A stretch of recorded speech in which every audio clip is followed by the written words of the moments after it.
बिस्मिल्लाहिर्रहमानिर्रहीम। तो आज हमारे पास जो टॉपिक है वो है कंजर्वेशन ऑफ बायोडाइवर्सिटी। इसमें कोई कंसेप्चुअल चीज़ नहीं है कि जिसको क्लियर करके बताया जाए, तो ये ज़्यादा रीडिंग करने वाला टॉपिक है। ड्यूरिंग द लास्ट सेंचुरी, पिछली सदी के दौरान loss of biodiversity has been increasingly observe. Biodiversity के अंदर कमी जो है वो मुसलसल बड़ी तेज़ी के साथ जो है मुशाहदे में आई है। इन द मॉडर्न एरा, जो मौजूदा वक्त है, ड्यू टू ह्यूमन एक्शंस, इंसानों की एक्टिविटीज़ की वजह से species and ecosystem are threatened with destructions and extent rarely seen in the earth history. मौजूदा वक्त के अंदर इंसानों की सरगर्मियों की वजह से स्पीशीज और इकोसिस्टम को जिस कदर खतरात लाहक हैं तबाह बर्बादी के, शायद ही पीछे जो इंसानी हिस्ट्री है या ज़मीन की हिस्ट्री जो है इसके अंदर मुशाहदे में आई हो, जो अब इस वक्त जो है वो इकोसिस्टम और स्पीशीज़ को जो है खतरात लाहक है इंसानों की वजह से। A species that no longer lives in the ecosystem is called extinct in that ecosystem।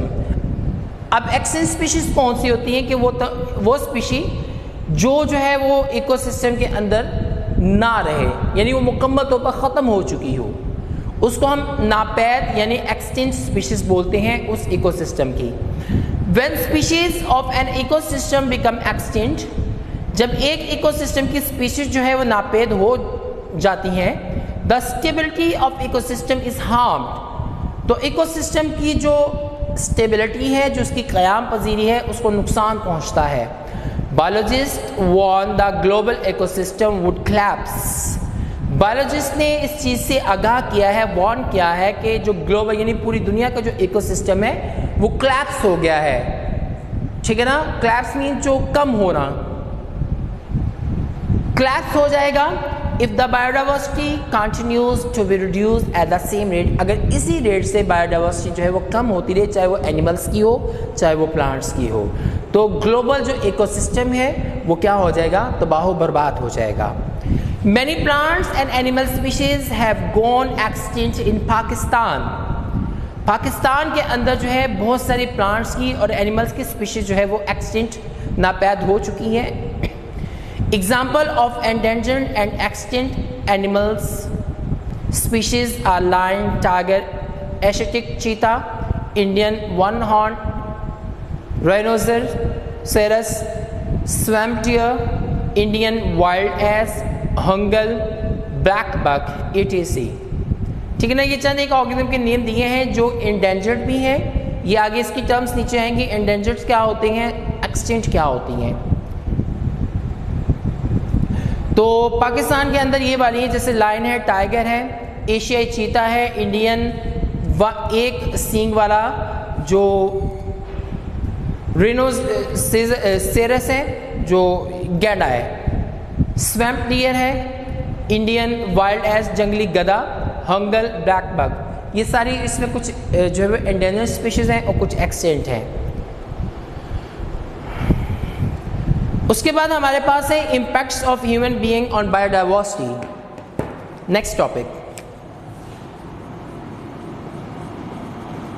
Impacts of human on biodiversity.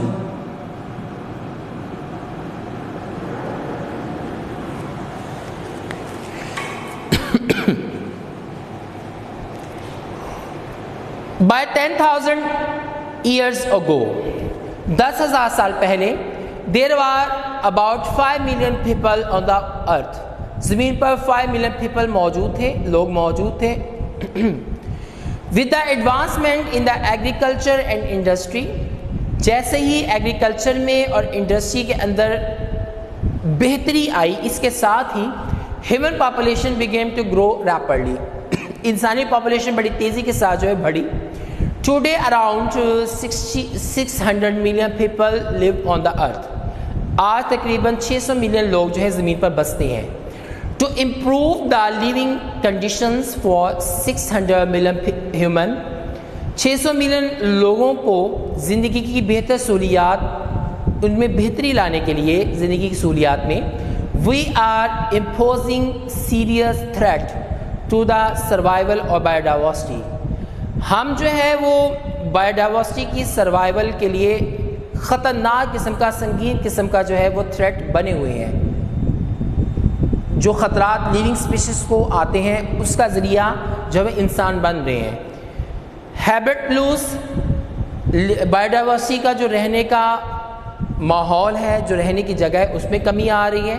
Deforestation, destruction of jungles, destruction of forest, destruction of trees, इसका deforestation, जंगलों का काट डालना, ख़त्म हो जाना, तबाह बर्बाद हो जाना, ये डिफॉरेस्टेशन कहलाता है।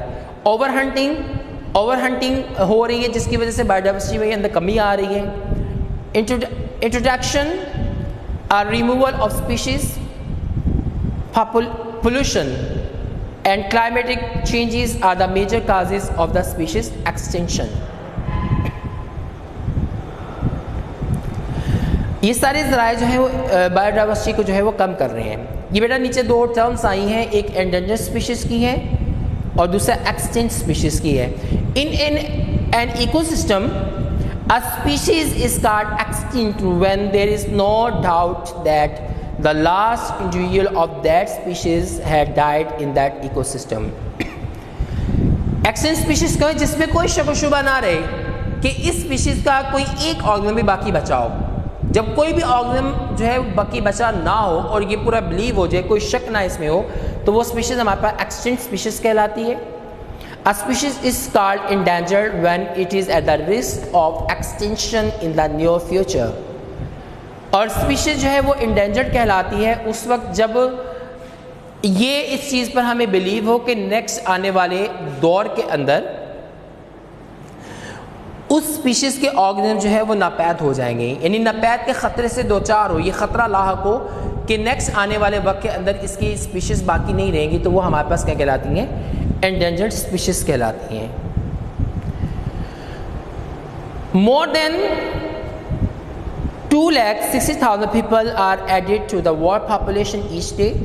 हर दिन इतने लोग जो है दुनिया के अंदर लोगों में इजाफा हो रहा है, लोगों की आबादी में रोज़ाना इतने बच्चे पैदा हो रहे हैं। Are more than 180 each minute, और 180 से ज़्यादा जो है हर मिनट के अंदर बच्चा पैदा हो रहा है, यानी पॉपुलेशन में इतनी तेज़ी से इजाफा हो रहा है। Habitat loss is probably the greatest threat to biodiversity on the earth. शायद जो रिहाइश की कमी है बायोडाइवर्सिटी के लिए, ये इस वक्त ज़मीन के ऊपर बायोडाइवर्सिटी के लिए सबसे बड़ा ख़तरा है।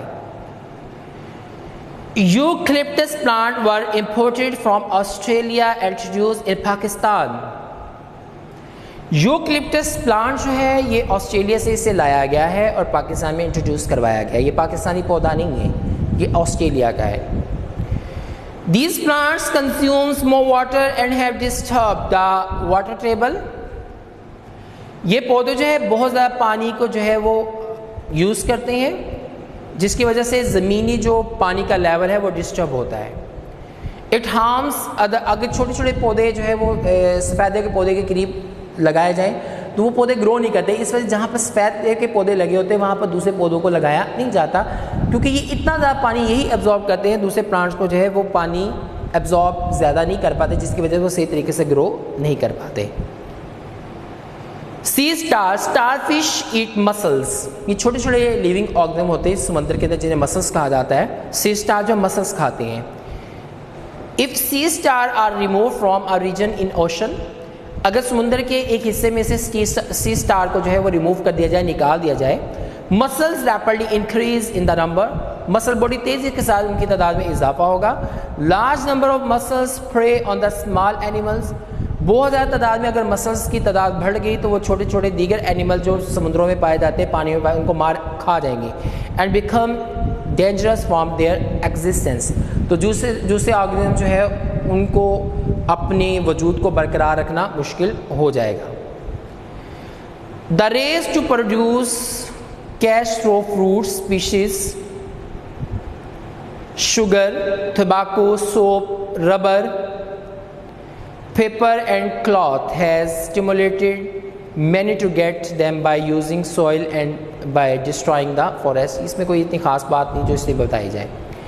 Deforestation means cutting down of trees for the conversion of a forest to non-forest land. Deforestation जो है वो दरख्तों के काटने को कहते हैं और इसके अंदर जो फॉरेस्ट होते हैं यानी पौधों वाली जो जगह होती है उसे नॉन फॉरेस्ट लैंड यानी जहाँ पर बंजर जिसे ज़मीन कह सकते हो या जहाँ पर कुछ पौधे ना हो उसमें तब्दील करने का नाम है deforestation. The destruction of significant areas of forest has resulted in degraded environment with reduced biodiversity. Forest का बहुत ज़्यादा एरिया तबाह बर्बाद हो जाना, इसका नतीजा ये निकलता है कि उस इन्वायरमेंट के अंदर बायोडाइवर्सिटी जो है वो रिड्यूस हो जाती है. जब वहाँ पर दरख्त नहीं रहेंगे तो जो जंगलों में या दरख्त वाले हिस्सों में रहने वाले ऑर्गेनिज्म होंगे वो वहाँ से भाग जाएंगे या वो भी मारे जाएंगे, जिसकी वजह से बायोडाइवर्सिटी के अंदर आ जाएगी कमी. बड़ा यहाँ तक समझ आइए. तो ये कुछ रीडिंग वाले टॉपिक्स थे तो जिसमें सिर्फ रीडिंग करने वाली बात थी, कोई कंसेप्चुअल बात नहीं थी. तो नेक्स्ट लेक्चर अगर हुआ तो उसमें इंशाल्लाह नेक्स्ट गुफ्तगू जो है मैं वो करूँगा. अल्लाह ताला आप सबका हामी हो, नासिर हो.